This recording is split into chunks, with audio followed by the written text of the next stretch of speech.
Okay, a question that I get from a ton of you is, where do I start if I want to start a podcast? And I love when answers are simpler than we expect them to be. So I want to tell you about a resource that's changed the game for us with our podcast, and that is Spotify for Podcasters.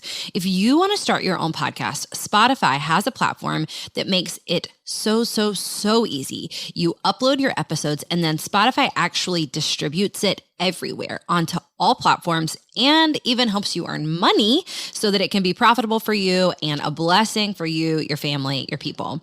Spotify for Podcasters lets you record and edit your podcast literally from your phone or your computer. So if you don't have a fancy setup, it's okay. You can immediately get started today. Then again, you distribute it to Spotify and everywhere else that podcasts are available. You can also do video podcasts, which sounds like a dream to me. And when you want to take conversations with your people to the next level, you can do Q&A and polls, all sorts of fun things. You can earn money with ads and podcast subscriptions, or you can just get started using what you've got for the good of others and the glory of God. Check out Spotify for Podcasters. I use it. I love it. I highly recommend it. Download the Spotify for Podcasters app. I have it on my phone, highly suggest, or go to spotify.com/podcasters to get started today. Hey friends, welcome to the Go and Tell Gals podcast with Jess Conley and Kanisha Bikes. I am one of your co-hosts, Jess, and I'm so glad you're here. We want to encourage you in your God-given mission. We want to talk about what feels difficult in life, and most of all, we want to help you keep going in what God has asked you to do. We are super thankful you're here, and we can't wait for what's ahead in this episode. I would like to talk to you, Jess. This morning, I was thinking rhythm. God has really definitely been speaking to me about my own rhythm, especially this year. But I so admire you as a rhythm girl. Is that a thing? Can we make rhythm girl a thing? And like rhythm, dancing, rhythm. But yeah, I have questions for you. And like maybe there are some questions that would resonate with others, some of our Go and Tell gals. But yeah, I do have questions for you because I think that I am inspired by your rhythms. I so respect who you are as a person in that regard. And I think other people are too. That's why people are so crazy about hey, tell us what you do, because you're so inspiring in that area. No pressure.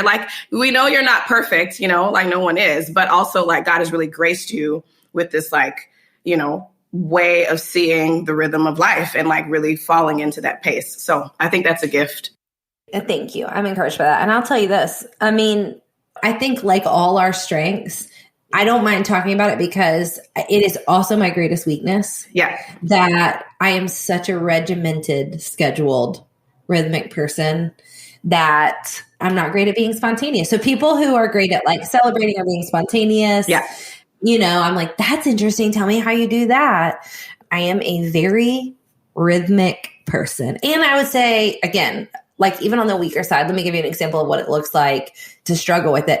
For example, I have a hard time with friendships that don't have a rhythm to them. So if there's somebody at church that I love seeing them, I want to know them better, but I see you once a month, or we go to this Bible study together, or we go grocery shopping together. That's our thing. And it's hard for me to just spontaneously call her. It's because your 7's in a headlock. My Enneagram 7 wing is in a headlock. She's got her. We're going to talk about all that. I'm so excited. I like it. Let's talk about rhythms. And let's talk about summer. So, okay, let's go straight to this because you were just on vacation. I was. What can you tell us about it? I don't even know where you were. I was in San Diego, La Jolla. I went to La Jolla for one day, which is one of my favorite cities in the whole wide world, in the U.S. I'm so exaggerative. But it was really great. It was actually the first time in my entire 42 years of life that I have gone to a place, to a destination, and not had an agenda of some kind that wasn't connected to my personal, mental, emotional health. And literally, which is slightly embarrassing to say, because I think that I try to consider some of the trips that I've had in the past, I try to say, oh, well, you know, like I'm not really working. I'm not like really doing A, B, C. But this was the first time that legitimately, also no kids, no husband, like by myself. I didn't even know the women that were going to be there. I mean, there were some women that came in certain days. So for the first day, I was there with myself and another person that I'd also never met in person until that day. So it was just the first time that I exclusively spent time by myself with no agenda, no structure. It was scary, but it was also the best thing I've ever done for myself.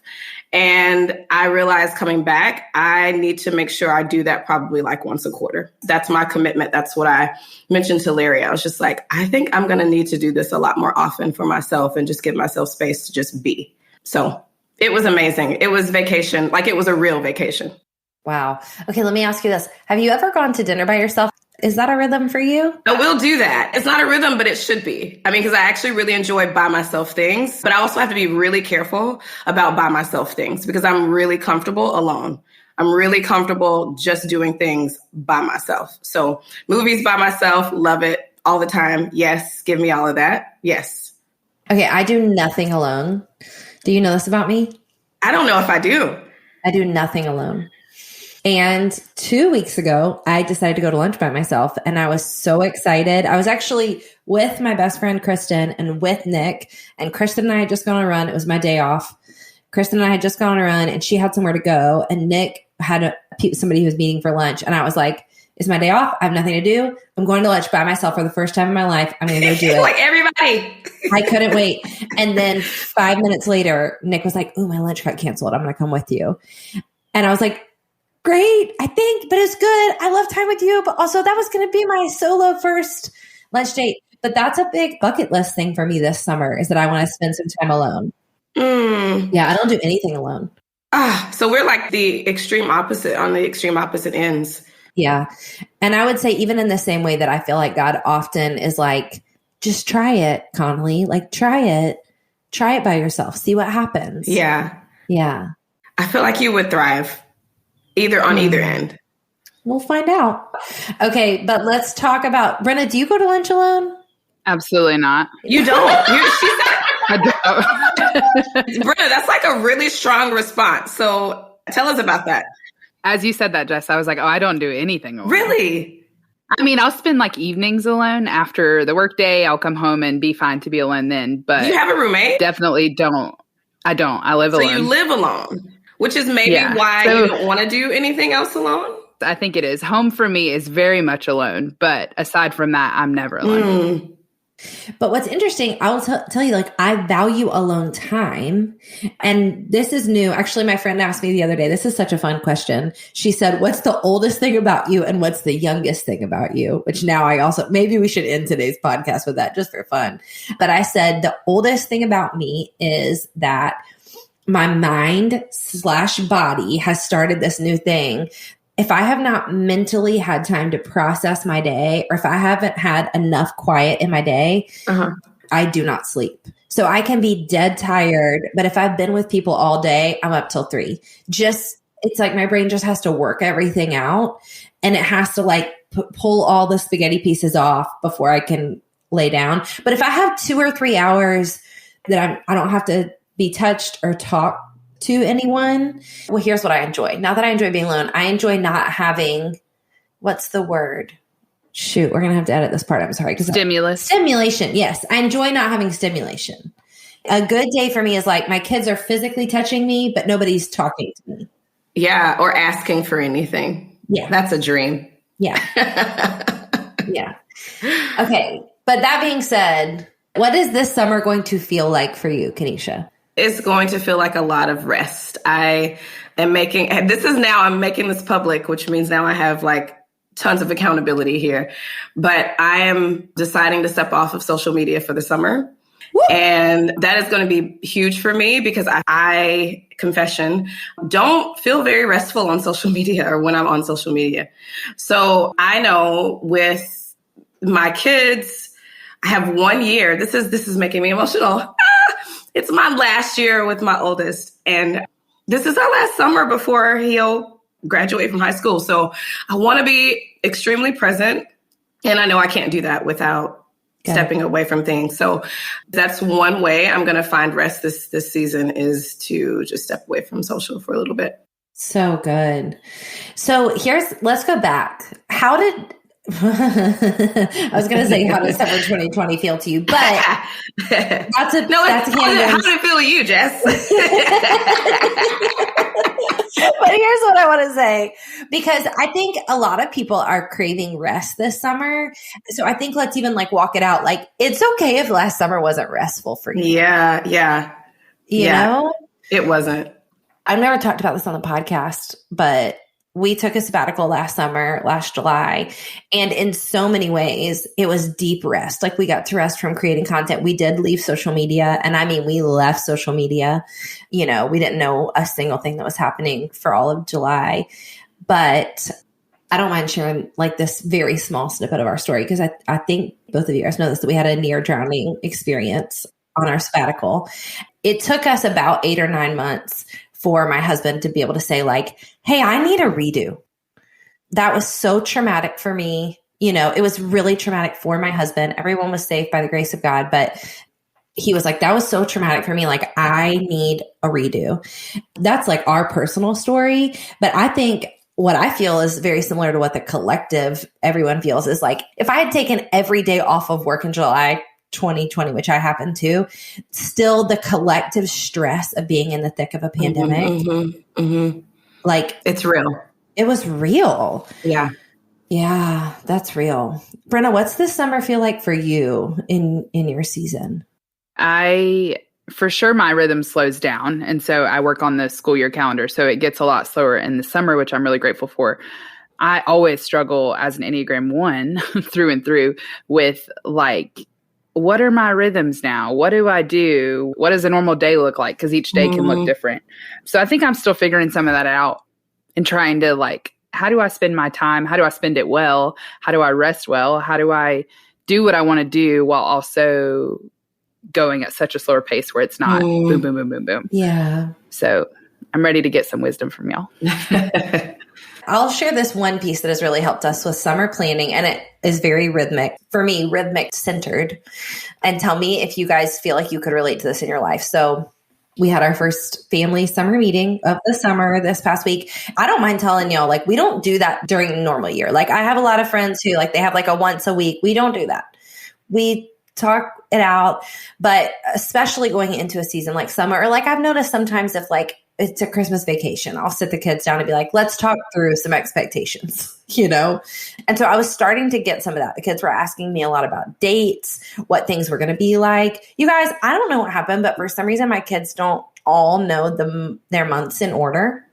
I'm not kidding you. No, I have moments like that with my kids. Yeah. They get July and August and June really mixed up. So they kept being so we do this now. And I was you're talking about September. What? So I was we need to write it all out.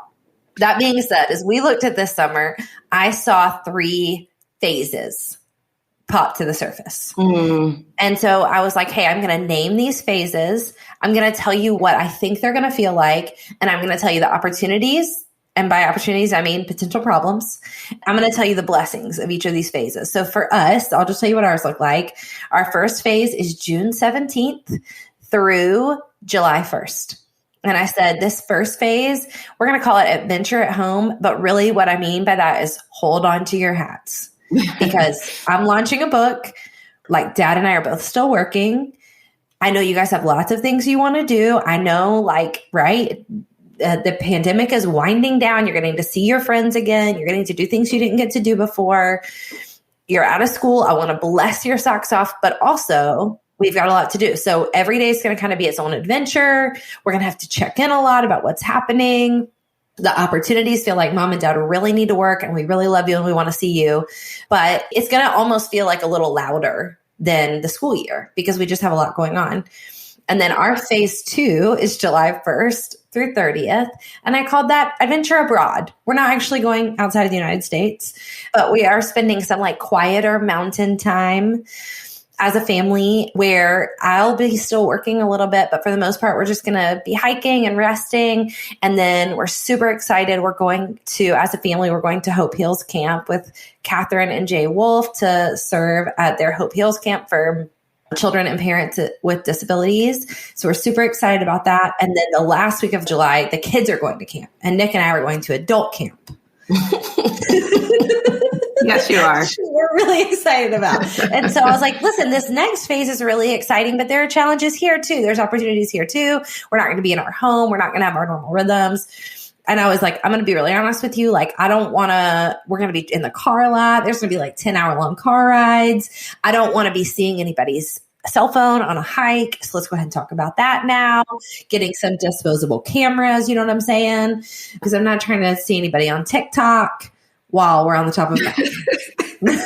Let me be honest with you. For those of you out there without teenagers, I mean, it gets real out in these teenage streets. It gets real. And then I said phase 3 for us is August 1st through August 17th. And that's going to be more rhythmic. We're going to be settling back into like our actual rhythms. You guys are going to get to see your friends a little bit, but we're going to also be going to bed at normal times again and finding ourselves and getting ready. Because let me tell you what's going to happen on August 18th. You're all going back to school. In the name of Jesus. There's no pushing it 2 weeks out. There's no like, does she go on A days or B days or C days? Like, everybody's going to school August 18th. Oh my gosh, I'm dying. The phases. What do you guys think about having phases for your summer? Would that be helpful? It sounds so good to me. Yes. You're sharing this. I'm thinking, I love this. I'm just not that great at it, but that's what I crave. And it's because I'm strong, especially right now, on boundaries. And so I feel like it's even that setting of boundaries, like the expectation is set. Like, hey, we're going to talk about cell phones on the mountain. We're going to talk about TikTok. We're going to talk about all these things and set the expectation so that there's a boundary. I need that in my life. My kids need that in their lives. And I do not want to feel like life is leading me. I want to, in some ways, as much as I can, right, lead my life. So yes to everything you said. I love that. Yeah, I agree. I think what feels hard about the summer to me is that I go into it with off expectations. Like, I thought I was going to travel and it was going to be so fun and it was going to be this and this and this. And then that doesn't happen. And I don't know what to do with myself. So yeah, I love that. I think you need to make a worksheet for us to do that. You know what? Great news. We actually have. We've already done it.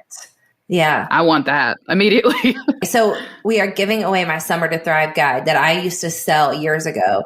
We've revamped it and we're giving it away at Go and Tell Gals for anyone who buys our new e-course, Rhythms of Worship and Work. So they can get it all for free. And it's pages upon pages. Yeah. I love it so much. Yeah, we got you. I do love that. We'll link to it in the show notes. Yes, absolutely. That launches on July 1st and they can get it for free. Everybody can get it for free. Because that's what I'm saying. Use us. Use people like me who think too much about this. Because I think about it too much. I start thinking in January how I want June to feel, you know?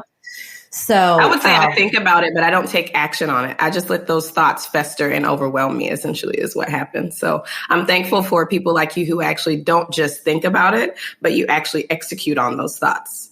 Well, let me talk about, again, the weak side of it, because I'll tell you the worst part about it is that in January, I'm thinking about in July. So what do you think I'm thinking about in July? The next year. The next year. So here's my question for both of you. Are either of you very good at being in the moment? And if so, how do we do that? I have never thought about this as I'm good at this. It's so funny because I actually feel like it's a weakness of mine that I am actually, quote unquote, too good at being in the moment and getting so caught up in the moment that I forget about the things that I actually need to take care of. Yeah. So I think in that regard, as friends, perhaps we balance each other out. Mm-hmm.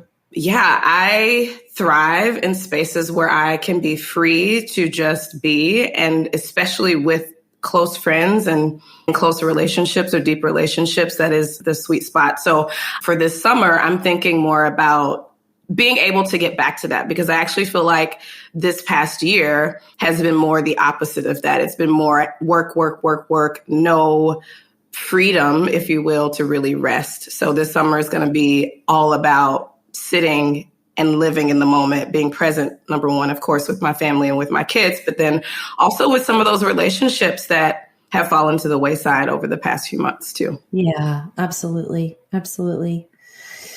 Hey, Brenna, any magic tips on being in the moment? Yeah, I was just thinking, I do think I stay in the moment pretty well. I don't know if that is about me being good at staying in the moment or, like Kanisha was saying, being overwhelmed thinking about the future. So it's easy for me to camp in the current because I can't go there just yet. Like I can't go forward just yet. Something that a loose rhythm that I've had this summer that's helped me is I'm using the Notes app on my phone a lot, and I have it planned by month, like what I'm doing for work that month. So in May, I need to order this thing and think about this and write out this thing. And that has really helped me because it's helped me stay kind of day to day in that I'm working on what's current, but also thinking forward a bit. I love that. That's good. That's good.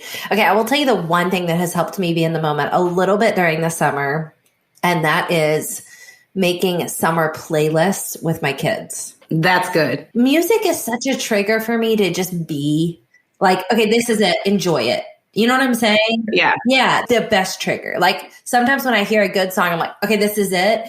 And so the kids and I will start working on a summer playlist late spring. We have one already for summer 2021. And so when we put it on, or when one of the kids is like, put on the summer playlist, I'm like, okay. I'm in it. This is it. We're in it. I love that. I love that. Is God Rest You Merry Gentlemen on it? No, my kids are obsessed. I don't know why. That and the sea shanties. It's a TikTok thing. What is it called? Sea shanties, like those songs that like fishermen sing. No. Wow. Yeah, it's a TikTok thing. And my kids are also into that. Mm-hmm. One of them goes, "What do you do with a drunken sailor? What do you do with a..." They sing that over and over again.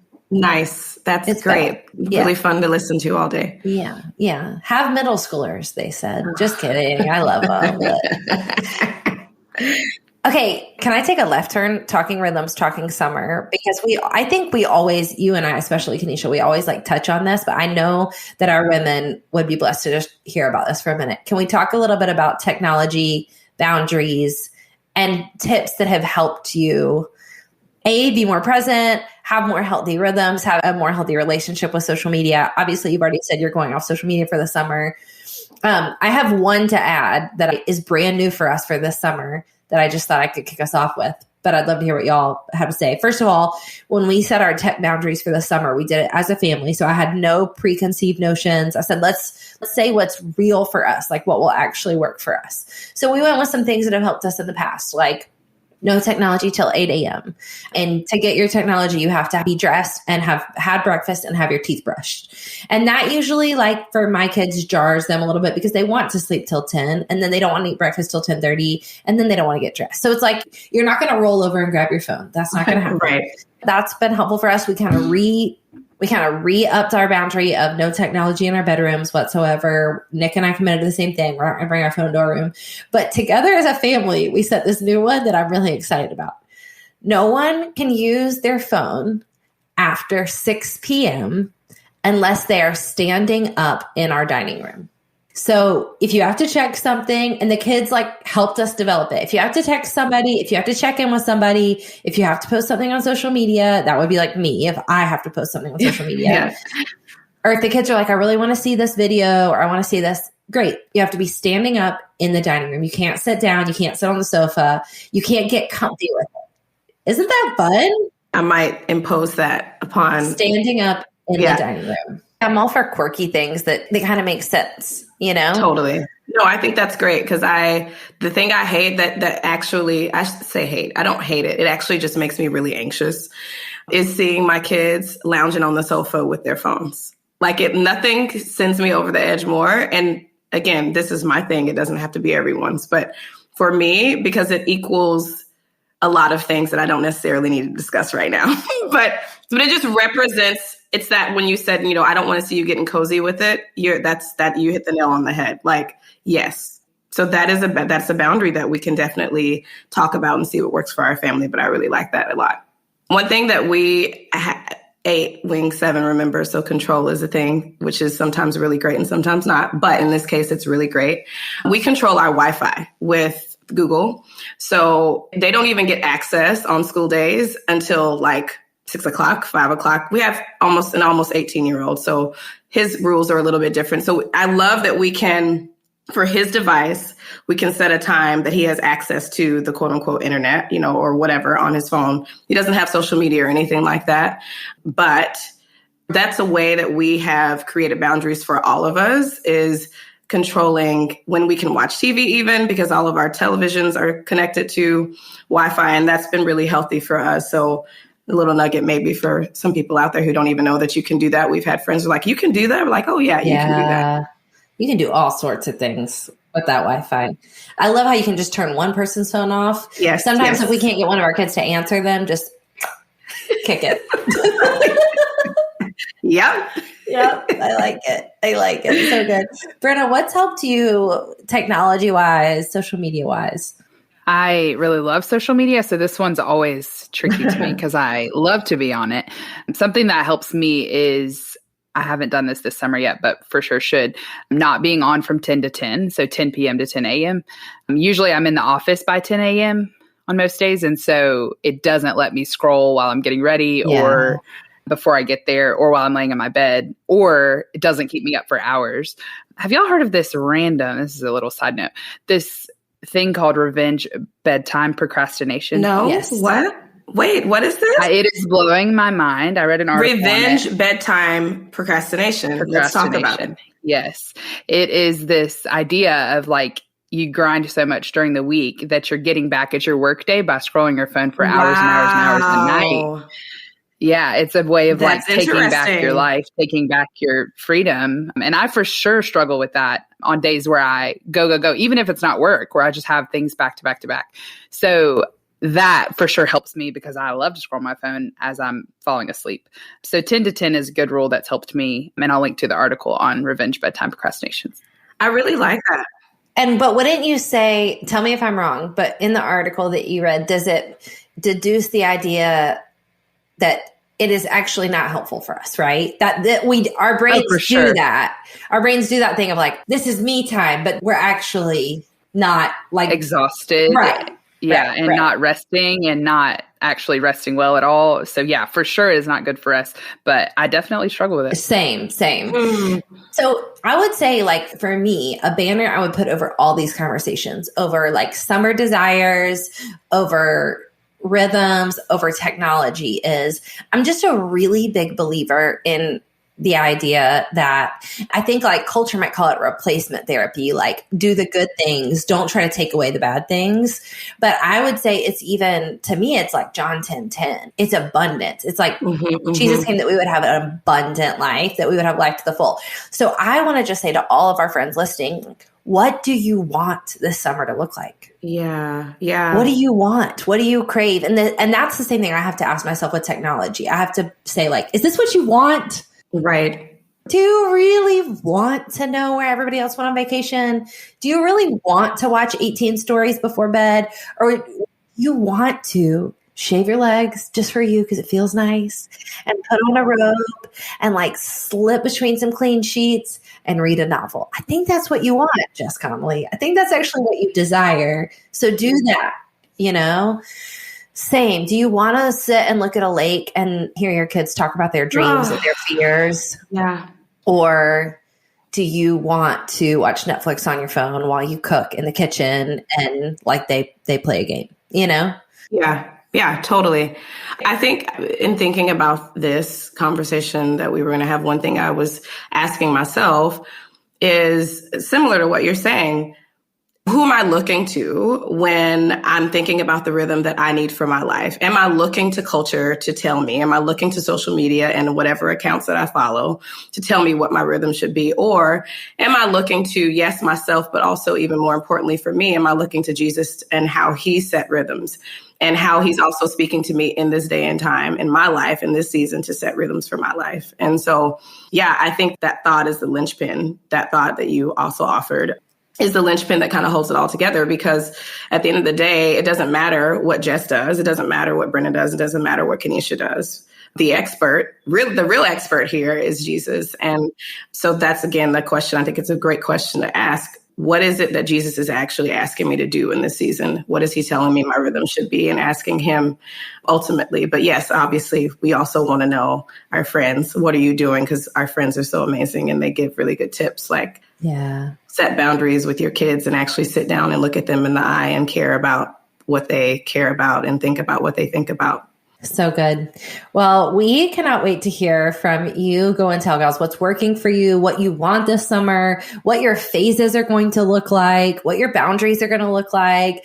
We want to hear from you. And so we are going to have an Instagram post come out the day this podcast comes out, talking about summer and talking about all these things. And we want to hear from you on that post. If you'd go find it, tell us what it is for you. Tell us what the phases are, what the boundaries are, what's good, what do you want? We can't wait to hear and to celebrate with you. Friends, thank you so much for joining us on this conversation on rhythms and all things summer. We hope that this conversation encouraged and equipped you today. And like Jess said, if you will head over to our feed and tell us what you're up to this summer, we would love to hear it. And now we've got a special bonus for you, so listen in.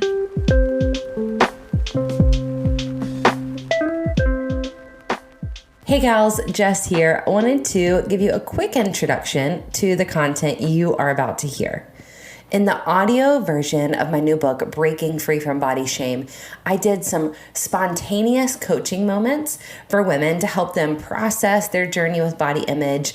And we wanted to share one of those on the podcast for you. So this is bonus content that only women who pre-order the audio version of the book, Breaking Free from Body Shame, will get, but we want to share them just so you guys can be prepared. We know you love all things audio. We know you obviously love listening to podcasts, and maybe we're assuming you might like to listen to audiobooks as well. So enjoy this. I pray it meets you where you're at today and encourages you about your own good body.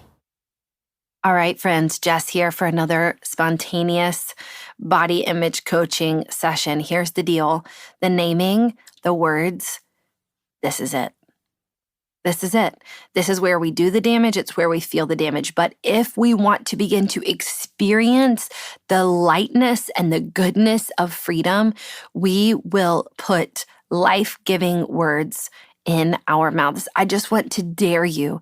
You're going to already be noticing the negative words you say or think or the ones that are around you. But I want to just dare you. I want to implore you. I want to invite you today to start blessing your body. Start speaking life about it. Start saying true things about it. In Jesus' name, let's go.